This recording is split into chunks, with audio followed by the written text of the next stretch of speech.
They boarded the plane like any other Tuesday flight out of Seattle. Businessmen adjusting their ties, tourists fumbling with neck pillows, families trying to wrangle their carry-ons. It was crowded, humming with small talk and the low hum of engines warming up for the cross-country haul to Miami. In seat 9A, Alyssa Carter stared out the window, headphones in, hoodie up. She looked like she belonged in a gym, not on a Boeing 737. Broad shoulders, sharp cheekbones, and eyes that had seen things most people only watched in movies. Her small duffel sat on her lap, worn and soft from years of travel. Her fingers tapped lightly on the zipper, like she was keeping time with something only she could hear. No one paid her much attention at first, but you could feel it. The unspoken glances, the quiet judgment. Black, alone, dressed down. She must be flying standby. Row 9 filled quickly. A college kid with loud music spilling from his earbuds plopped into 9C. Across the aisle, a woman in a cream blazer adjusted her designer scarf, shooting Alyssa a look, quick, dismissive. Then came the turbulence. At first, it was subtle. A little sway. A few overhead bins rattling. But then the plane dipped, hard. Gasps rippled through the cabin. Seatbelts snapped tighter. A baby started crying 3 rows back. The intercom crackled. The captain's voice came on, tight with static. "We're experiencing unexpected weather patterns. Remain seated." But just before the line cut out, just before the sound fizzled completely, a different voice came through. It wasn't loud. It wasn't official. It was a whisper. "Raven 9, if you're out there, the cockpit is waiting." Everything stopped. Alyssa didn't move. But her eyes closed, just for a second. And in that second, she wasn't on flight 217 to Miami. She was back in a desert sky, years ago, chasing a radar echo that never should have been there. The name they called had been buried. Erased. Until now. And the moment it came back, so did everything she tried to forget. The moment passed, but the tension didn't. The plane kept bouncing, not violently, but enough to remind everyone they weren't in control. Alyssa opened her eyes. No fear. Just clarity. She took a deep breath and pulled her hoodie down, revealing a tight braid pulled back, gold hoops barely visible. The kid next to her, white, maybe 20, chewing gum like he was in a high school hallway, snorted. "You heard that?" He mumbled, not even trying to be discreet. "Raven something. That you?" Alyssa didn't respond. She didn't need to. A few rows ahead, someone laughed under their breath. A businessman with a shaved head and a Rolex tapped at his iPad and muttered, "Must be some kind of code name she gave herself. Probably thinks she's in a spy movie." A woman across the aisle leaned over to her teenage daughter, whispering not quite quietly enough, "That's why I always check who I'm sitting near. You never know." And that was the tune. Subtle. Smooth.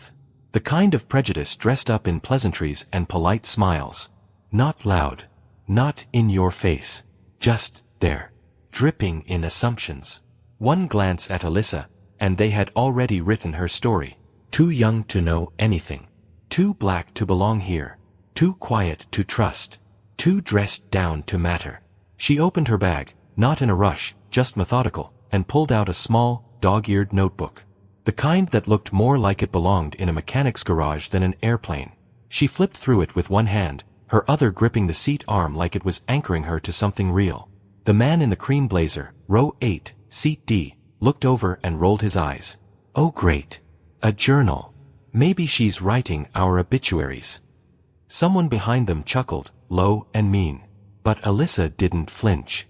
She stopped on a page near the middle. It was filled with lines, sketches, notes scribbled in a fast, confident hand. Coordinates. Elevations. Wind speeds. Labeled with dates. Locations. Some crossed out. Others circled twice. One phrase was scrawled across the top margin in bold, all caps. "If systems fail, fly the ground." She touched that phrase with her finger, once, like it was sacred. In her head, she could still hear it. Her instructor's voice. The heat of the simulator. The way the joystick used to shake when you pushed too far. Back then, she'd flown through more than storms. She'd flown through judgment. And right now, she could feel it all over again. Outside, the clouds thickened. Inside, the murmurs grew. But Alyssa Carter? She just kept reading the page. because she already knew how this played out. And they had no idea who was sitting in seat 9A. The intercom crackled again. A pause. Static. Then a voice, this time softer, more personal. Male, maybe mid-30s, calm but urgent. You could tell he wasn't reading a script. To the individual identified as Raven 9, if you're hearing this, the cockpit is requesting immediate consult. The cabin went silent. Every overhead light seemed dimmer. Every passenger suddenly alert. Whispers spread like wildfire. What did he say? Did he just call for her? People started turning, slowly, heads twisting toward row 9 like someone had hit a spotlight. Alyssa didn't move. The kid next to her scooted back in his seat, wide-eyed. Wait. That's you, isn't it? Alyssa finally looked up, just once, locking eyes with the flight attendant moving down the aisle.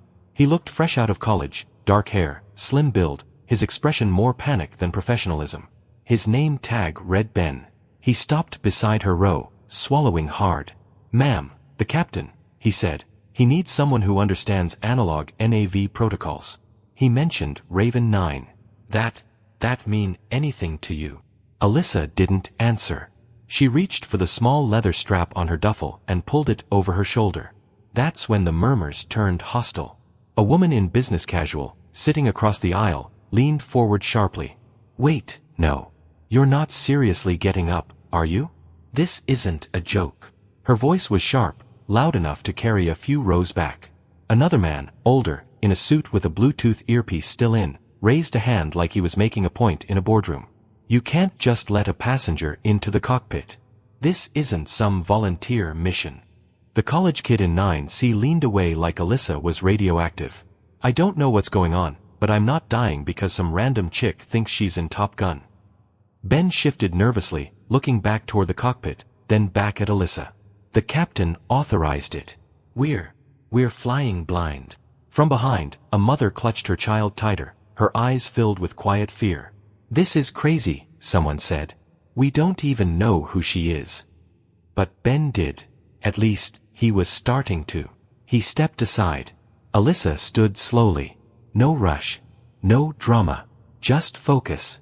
She adjusted the strap on her shoulder and looked forward, not at the people, but at the aisle ahead.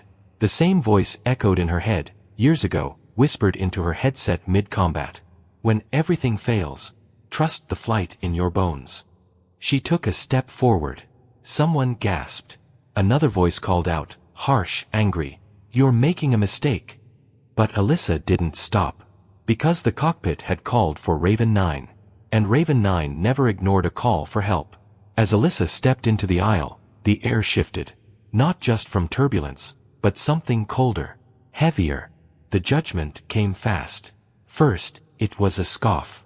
Then a voice, sharp and entitled, from row 7. Oh, this is insane. I paid for Comfort Plus, not a front row seat to someone's midlife delusion. A few chuckles followed. Mean. Nervous. A man in a tailored blue suit stood halfway up, blocking the aisle with one arm outstretched. Mid-40s, gelled hair, and the kind of confidence that came from always being listened to. Excuse me, miss, he said, like he was doing her a favor, but you can't go up there. You're scaring people. Just sit down and let the professionals do their job. Alyssa didn't speak. She didn't push. She just looked at him. Not angry. Not flinching. Just steady. Behind her, someone raised a phone. A teenager, maybe 17, his hoodie pulled up, camera already rolling. Yo, she's going rogue. This gonna blow up on TikTok, watch. His friend snickered, holding a Monster Energy can with one hand and scrolling with the other. This is better than reality TV, he muttered. More passengers stood now, others twisting in their seats to gawk. Some were whispering, others weren't whispering at all. Does she even work for the airline? Probably one of those stolen valor types. Bet she's got a YouTube channel and thinks this is her big break. Alyssa kept walking. But the voices kept piling on. The woman in the cream blazer, now red-faced and trembling, stood up and pointed. This is a liability. If she touches anything and something goes wrong, I want it on record that we objected. The man in the suit stepped aside. Finally, but not before saying, mark my words, if this goes south, it's on you. Ben, the young flight attendant, hovered nearby, visibly shaken. He looked between Alyssa and the increasingly agitated crowd, caught in the middle. Someone yelled from the back, "Where's the air marshal when you need one?" And just then, a baby cried out. A piercing, honest sound. A reminder. Alyssa paused only for a second, glanced toward the back of the plane. A mother held her child, whispering calming words, but her eyes were locked on Alyssa. And for the first time, someone looked at her without fear. Just hope. Alyssa nodded once. Not to the mother. To herself. And as she moved past first class and toward the cockpit, she knew something the rest of them hadn't learned yet. Judgment is loud. But skill doesn't need to shout. The cockpit door slid open with a slow, deliberate hiss. The light from inside spilled into the narrow aisle, bathing Alyssa's face in a sterile glow. It wasn't dramatic, no Hollywood fanfare.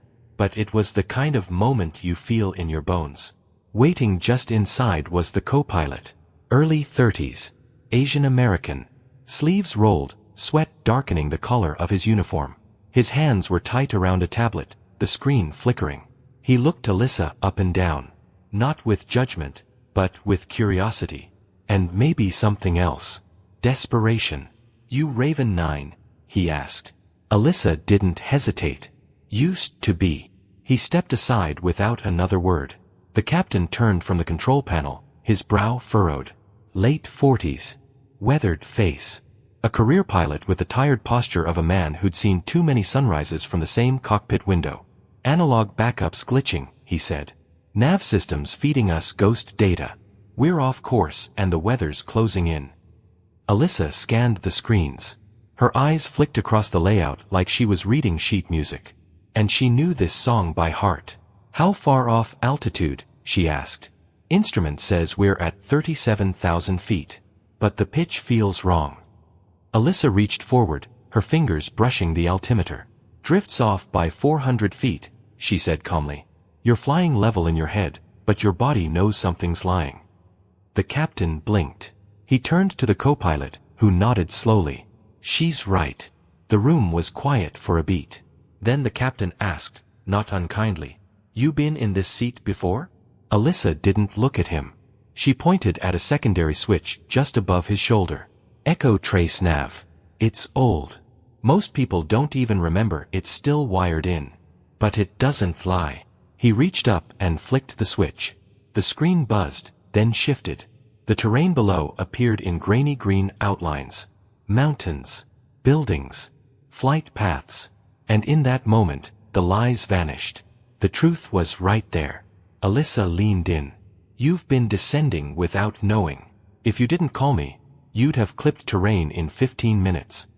The captain let out a breath that sounded like he hadn't exhaled in hours. He looked at her again, really looked this time. "Jesus," he muttered. "Raven 9. They said you were ghosted after Oregon." Alyssa adjusted the headset. "There's no time for ghosts," she said. "We've got people to bring home." Behind her, the door clicked shut. And for the first time since takeoff, the cockpit felt steady. The hum of the instruments was steady, but beneath it all was something sharper. Attention. The kind Alyssa hadn't felt since the desert skies of Kandahar. She slid into the co-pilot seat like it was second nature, like her body remembered even if her mind tried to forget. The headset clicked into place. Her fingers hovered over the console, not hesitant, not rushed. Just ready. The captain sat beside her, still trying to reconcile the woman in faded jeans and worn sneakers with the operator currently recalibrating his plane midair. "You still fly?" he asked, eyes flicking toward her hands. "No," she said. "But I never forgot how." She reached across and toggled the echo trace manually, stabilizing the feed. The radar cleared up slightly, still ghosting in places, but usable. "Your pitot tubes are giving false airspeed," she noted, tapping the reading. "You think you're cruising. You're not. You're sliding." The co-pilot leaned in, visibly rattled. "How do you even know that?" Alyssa didn't blink. "Because I almost died from the same issue at 21,000 feet in a storm over the Black Sea. Only difference is, I was flying solo." Silence. The captain looked over again, his brow furrowed. What happened? She didn't look at him. The system failed. Command ignored the warnings. I had to bring it down using only terrain echo and muscle memory. You landed. I didn't crash. That was enough. She leaned forward and adjusted the trim manually, nudging the nose just a fraction upward. The readings began to stabilize. Slightly, but enough to breathe. Outside, the clouds were thickening. Darker now. A heavy wall forming ahead, no way around it. No way under. We're going through, the captain muttered. No, Alyssa said. We're going over. He blinked. We're already too high. Not with weight redistribution, she said, pulling up the payload chart. If you cut auxiliary and shift flow rate from rear ballast, we gain lift. He stared. You're out of your mind. No, she said. I'm out of excuses. Let's fly. And just like that, the switch flipped. Not in the plane, in the room. The co-pilot adjusted comms. The captain followed her lead. And Alyssa Carter, Raven 9, took her place not as a passenger, but as a pilot. Because in that moment, nothing else mattered. Not what the passengers thought. Not what the airline would say. Not the years she'd spent hiding her name. There were 216 souls on board. And this was the only sky that mattered. The cockpit door clicked shut, sealing off the war zone of whispers behind it. But silence never stays silent for long. Back in the cabin, the murmurs swelled, low, sharp, relentless. That woman's still in there? What if she touches something she shouldn't? Is this even legal? The suited man from earlier, now back in his seat but no calmer, leaned toward the passenger beside him. This is what happens when protocols get tossed aside for drama. It's reckless. Unprofessional. His seatmate, a woman with a silk scarf and a tight jawline, nodded without looking up from her phone. I'm recording everything. If this plane lands wrong, there will be lawsuits. A rowback, the teenager with the hoodie and phone, grinned like he was watching a live stream. Yo, this is gold. It's already got 1,000 views. Title, Plane in Panic. Mystery Woman Takes Over. His friend laughed. Bro, she better know what she's doing, or we're gonna be trending posthumously. But not every voice carried doubt. Not anymore. In seat 22B, a mother clutched her toddler, her face pale but her eyes steady. She turned to the woman next to her, an older lady with soft eyes and gray curls. She didn't even blink when people yelled at her. Just walked straight in. You saw that? The older woman nodded. I did. Reminded me of my sister back in Nam. She was Air Force. Calm under pressure wasn't a trait, it was instinct. The toddler, toy airplane clutched in one tiny fist, pointed toward the cockpit door. Is the lady flying us? His mom smiled faintly. Yeah, baby.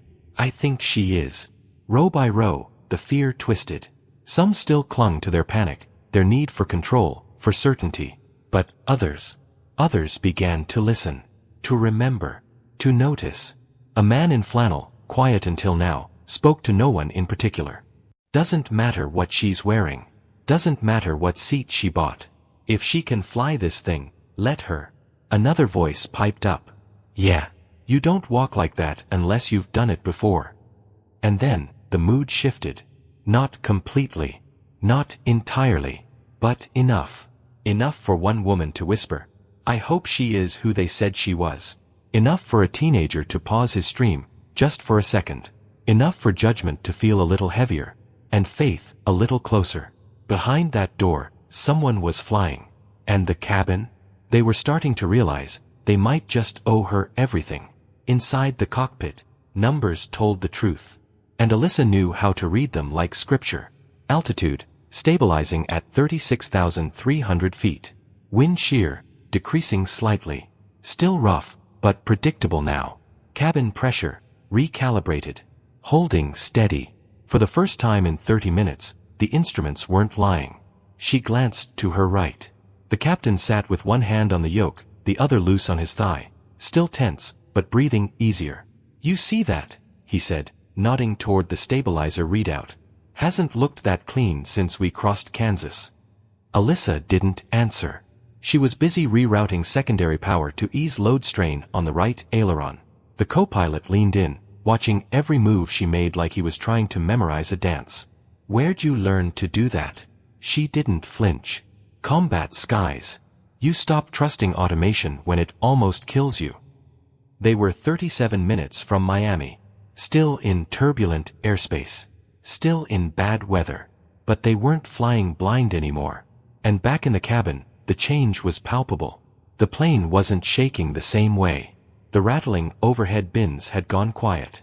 The lights weren't flickering anymore. People noticed.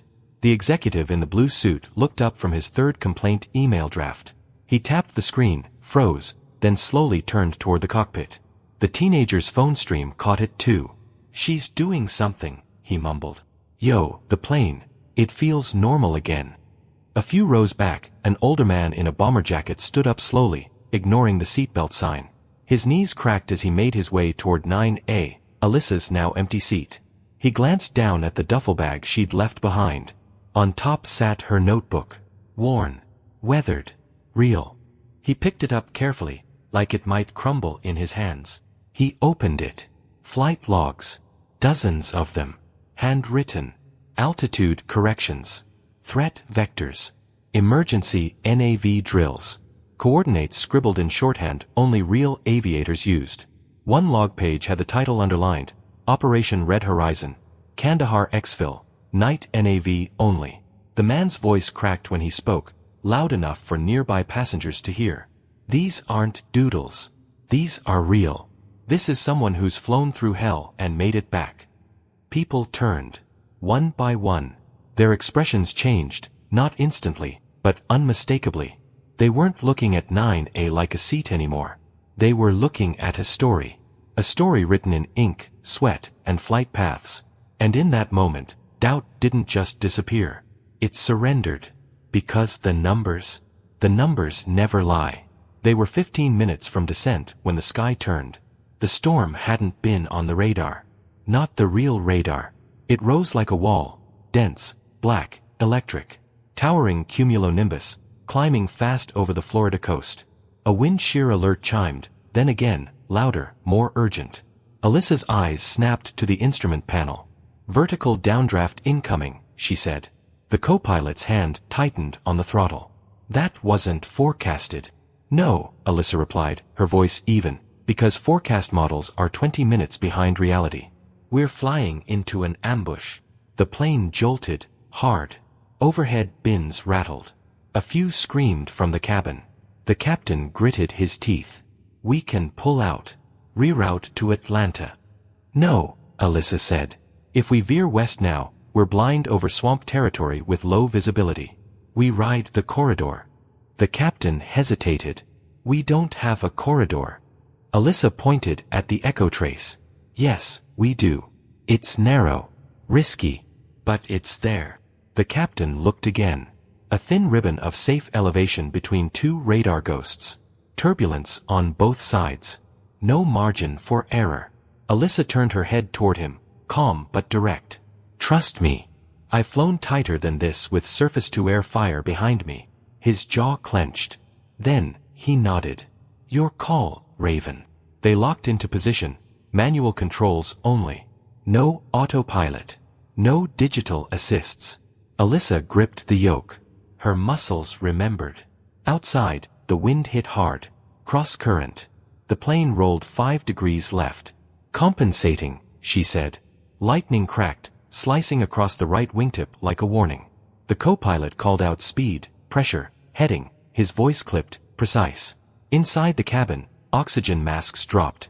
Passengers panicked. Cried. Prayed. But in the cockpit, silence. Focus. Alyssa narrowed her eyes, every nerve tuned. The plane hit the corridor like a bullet through a keyhole. 1 second, left tilt. 2 seconds, turbulence spike. 3 seconds, nose drop. She pulled. The yoke fought her. She fought back harder. "Ride it," she whispered. Not to anyone else. To the plane. To herself. To the sky. Then, suddenly, calm. The pressure eased. The shaking slowed. The altitude held. They were through. The storm behind them. Miami ahead. The captain exhaled, his voice hoarse. "I haven't flown like that since Iraq." Alyssa didn't respond. She didn't need to. Because flying wasn't just a skill. For her, it was survival. The wheels touched down like a whisper, smooth, steady, precise. The cabin, once thick with panic, fell into stunned silence. No applause. Not yet. Just breath. Long, trembling breaths. The kind people take when they realize they're still alive. The landing gear hugged the tarmac. Brakes engaged in slow succession. Reverse thrust brought the jet to a confident crawl. The storm behind them, Miami ahead. And for the first time in hours, the plane was still. Inside the cockpit, Alyssa removed her headset. No celebration. No triumphant grin. Just a quiet nod as the engines spooled down. The captain sat beside her, dazed, voice low. You just flew through a corridor most pilots wouldn't even attempt on a simulator. Alyssa shrugged lightly. I've flown through worse. But never with so many lives. He looked at her, this time with no filter, no doubt, no rank between them. Who are you? She didn't answer. Instead, she stood, unstrapped herself, and opened the cockpit door. What she saw on the other side wasn't the judgment she expected, but something quieter. Everyone had turned in their seats. Watching. Waiting. The suited executive who once blocked her path looked away, ashamed. The woman in the cream blazer gripped her designer bag like it was the only thing grounding her. And then came a sound. Soft. Pure. A clap. From somewhere near the back. Then, another. And another. Until the whole cabin erupted in applause. Not the polite kind. Not the forced kind. But real. Raw. Human. Ben, the young flight attendant, was crying. He wiped his eyes and stepped forward, his voice shaky. She saved us, he said. I don't care what her title is. She saved every single one of us. The captain exited behind her, nodding. This flight was saved by the woman in 9A, he said, his voice carrying through the cabin. Former Air Force. Raven 9. Gasps echoed. Whispers turned to awe. The older man with the bomber jacket stood again, holding Alyssa's notebook like it was sacred scripture. Some people train for this. Some live it. And then, finally, Alyssa spoke. I didn't do it for recognition, she said softly. I did it because people needed help. The executive stood slowly. I was wrong about you, he admitted. We all were. Alyssa nodded once. Not in triumph, but in grace. Then she stepped down the aisle, past the people who doubted her, feared her, dismissed her, and walked out the jet bridge with her bag slung over her shoulder. Not as a passenger, but as the one who brought them home. By the time the passengers reached the terminal, the world already knew. Footage had leaked. The teen in the hoodie, his live stream went viral before the wheels even cooled. Headlines followed. Blogs lit up. News anchors scrambled. Mystery black woman lands jet through storm after cruise systems fail. Who is Raven 9? Passengers say she saved 216 lives. Clips flooded every social feed. Grainy video of Alyssa stepping into the cockpit. Applause echoing through the cabin. A single still of her face as she walked down the aisle. Calm, unreadable. Comment sections exploded. She's a hero. Why was she even doubted? I want her flying every plane I'm ever on. But not everyone was celebrating. The airline's PR team scrambled to contain the narrative. In a press conference the next day, their spokesperson gave a tight-lipped statement. We're reviewing the incident thoroughly. While we are thankful for the safe landing, we remind everyone that only certified personnel are authorized to access cockpit controls. A reporter interrupted. Are you saying she shouldn't have helped? The spokesperson hesitated. We're simply saying, protocol exists for a reason. The room went cold. Meanwhile, passengers spoke out.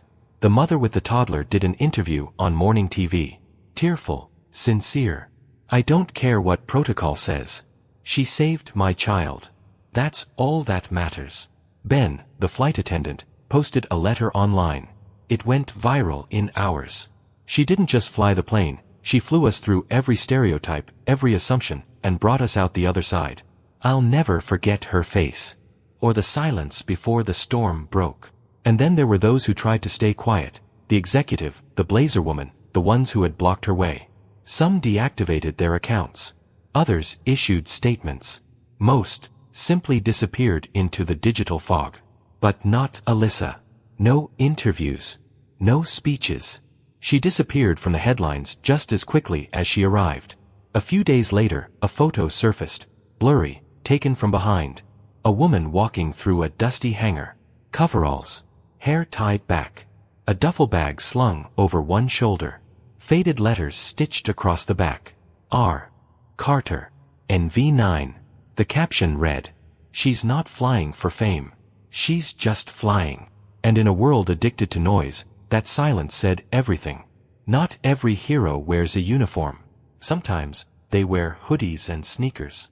Sometimes, they sit quietly in row 9, holding a worn duffel bag, while the world decides they're nobody. But the truth? The truth doesn't care about appearances. The truth flies through storms and doesn't flinch when others fold. It speaks softly, moves with purpose, and doesn't need permission to save a life. Alyssa Carter didn't ask for the spotlight. She didn't wait for recognition. She just saw what needed doing, and did it. In a world obsessed with titles, image, and protocol, she reminded us of something simple and powerful. Competence doesn't always come in the package you expect. Courage doesn't shout.